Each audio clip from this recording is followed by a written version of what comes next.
8वें वेतन आयोग के गठन कर ये मांग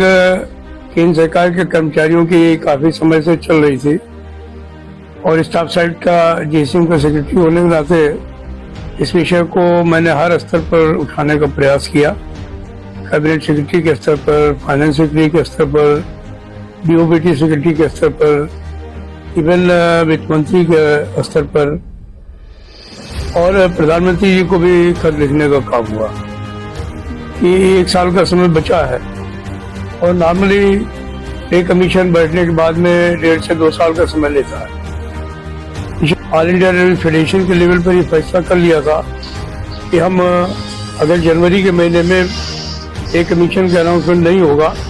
तो फरवरी का महीना जो है वो हम लोगों के लिए संघर्ष का महीना होगा। तो ये हम लोगों ने निर्णय लेने का काम कर लिया था। पूरे तौर पर ये मत है कि मल्टीप्लाइंग फैक्टर जो है वो हमारे लिए बहुत महत्वपूर्ण है। अभी हम लोग अपनी बैठक बुला रहे हैं जिसके स्टाफ साइड की, वहाँ पर सारे लोग मिल करके बात करेंगे। क्योंकि जब हम लोग मेमोरेंडम देते हैं तो जो भी मेमोरेंडम में हम लोग चीज़ों को रखने का काम करते हैं वो जो है वो उनके पीछे कोई न कोई साइंटिफिक फार्मूला होता है। पे कमीशन में जब भी पे कमीशन की नीति बनती है तो वो डॉक्टर आर्कराइट के फार्मूले के ऊपर बनने का काम होता है। इसके अंदर ये निश्चित है कि किसी भी एक व्यक्ति में को कितनी कैलोरी जो है वो खाने की जरूरत होगी, उसके मकान पर कितना खर्चा आएगा, उसके ट्रांसपोर्ट पर कितना खर्चा आएगा, उसके जो बच्चे हैं उनकी शिक्षा पर कितना खर्चा आएगा, अगर वृद्ध माँ बाप हैं तो उन पर कितना खर्चा आएगा, अगर बड़े शहर में रहते हैं तो कितना खर्चा आएगा, छोटे शहर में रहते हैं तो कितना खर्चा आएगा।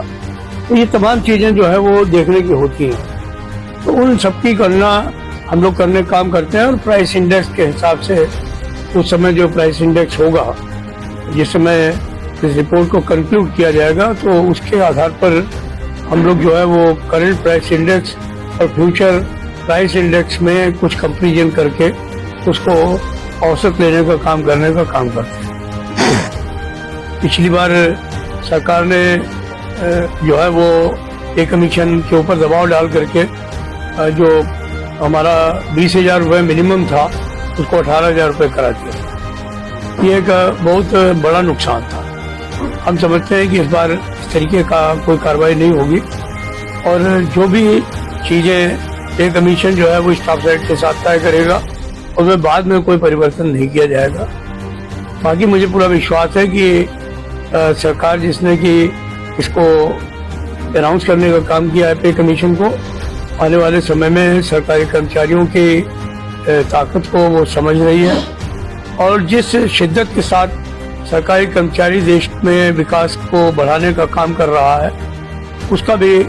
उनको भान है, उसके बारे में भी उनको जानकारी है। तो मुझे आशा है कि अगर प्रधानमंत्री जी विकसित भारत की बात करते हैं तो विकसित भारत की कल्पना एक संतुष्ट केंद्रीय कर्मचारी के बगैर नहीं की जा सकती और मुझे पूरी आशा है कि उनको संतुष्ट करने के लिए कोई भी घटतौली का काम नहीं होगा।